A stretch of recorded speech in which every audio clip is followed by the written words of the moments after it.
บายดีพี่น้องสบายดีสุขุสุขคนสบายดีพี่เจ้ายายตะปูมีตู้สบายดีเด้อสบายดียามเช้าพี่น้องคนยามเช้าคนลิ้นอีกแล้วพายุบันเป็นยังอยู่หมดจะเถื่อฝนตกอีกแล้วลิ้นแสะอยู่คิดว่าทางสีแห่งสียังนะยังบนแห่งลิ้นอยู่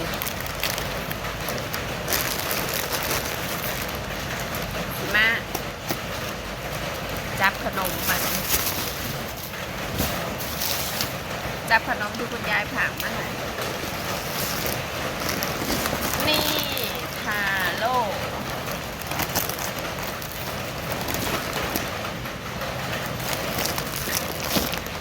เป็นบ้าไง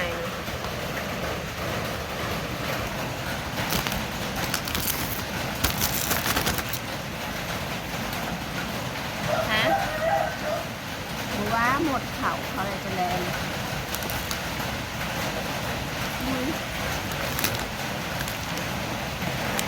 หมดเข่าไปได้เจอเลยคุณไปกินทาโร่ข่อยอยู่ในคุณลูกหมดแดง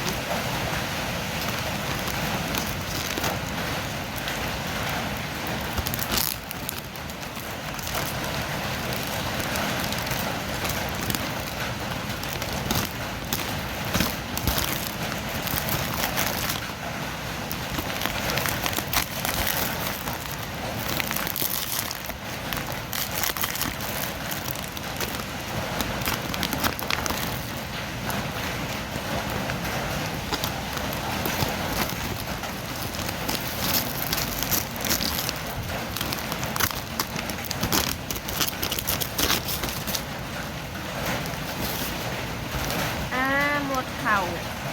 ขนมปลาทาโร่ได้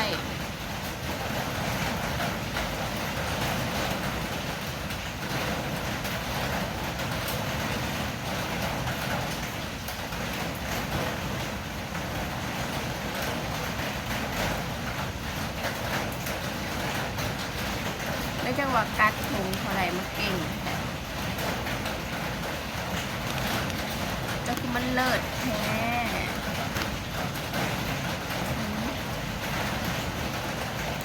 เลิศสนั่นแบบ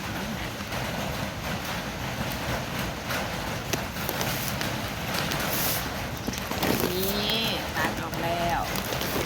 จับใส่กรงเงิน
เด็กๆกับบ้านตื่น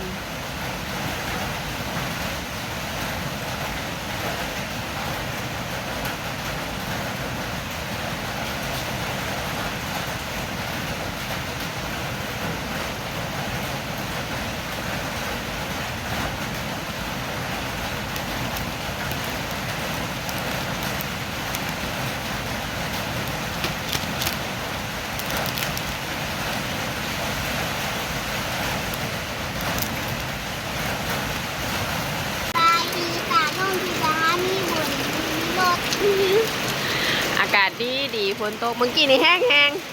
โจกฝนนั่นฝนตก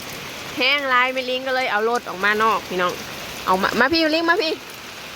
เอามาให้มันน่ะฝนตกใส่ล่างขี้ตมออกขี้ตมหลายขี้ตมเลยพ้นเศร้าแล้วแม่จังสีล่างอันนี้มาให้พ้นนั่นไล่ขี้ตมออกนี่มันลิ้นนี่นั่นนี่โอ้น้ำนองเปิดได้ไหมเปิด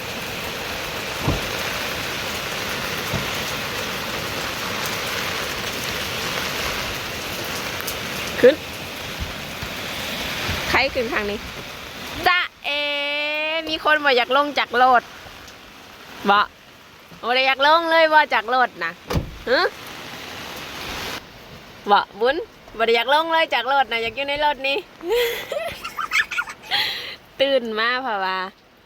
แม่เอานั่งรถแล้วแม่ถอยออกมาว่าส่วนลงกับบ่ลงเธอเจ๊แต่ว่าบริทือพ่อห่มกันมาให้บ่ได้อยากลงจากรถเลยส่วนลงกับบ่ลงพ่อห่มกับบริทือมาให้ซะอีแม่แล่นขึ้นแล่นลงหนูเปียกแล้วลูกเอ้ยฝนก็แห้งเด้อเห็นว่าลิ้นแฉะๆนี่นะแห้งเด้อ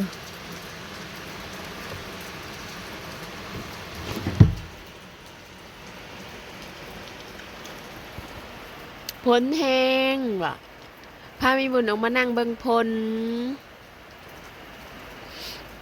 มาลูกพามีบุญมานั่งเบิ่งพล